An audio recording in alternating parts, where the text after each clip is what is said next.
Assalamu alaikum wa rahmatullahi ta'ala wa barakatuh. Da fatan mun yi lafiya.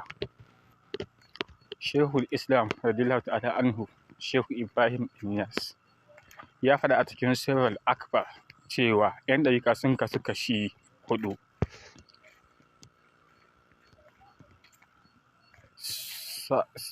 Sa'alik gairi majzub, saliki mai ibada, mai bin shari'a faƙihi amma bai yi tarbiyya ba, bin shari'a su tarin jayi haƙiƙarsa, wannan ɗan zahiri ne kawai. Majibu gairi salik, wannan ma'abocin jazzaba ne, masanin wasu abubuwa ne na haƙiƙa amma bai san komai ba dangane da shari'a, ba abin da ya sani na karatun zahiri. Wannan jazzabar sa tarin jayi sulukinsa, wannan yankakke ne, ba zai iya kama hannun wani ba, ba zai iya tarbiyyantarwa da sulki ba, sai dai yankakke ɗan uwansa ya bi shi su taɓa na a haka.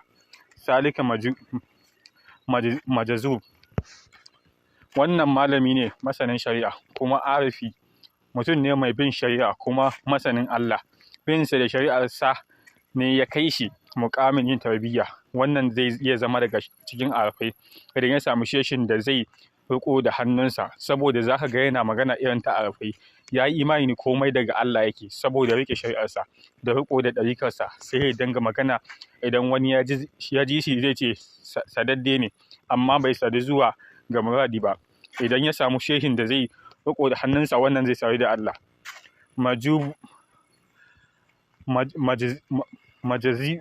Majazubul salih, shine wanda ya daidaita shari'arsa ta haƙiƙarsa. Wannan kason su ne galibin sahabban Shehu Tijjani radiyallahu anhu. Waɗannan su ne manya a cikin ɗariƙa. Akwai kaso na 5 su kuma waɗanda su ne wanda ba su da komai a cikin ɗariƙa. Waɗannan su ne wanda ba sa bin shari'a kuma ba su yi tarbiyya ba, sai yi taɓar gaza kawai.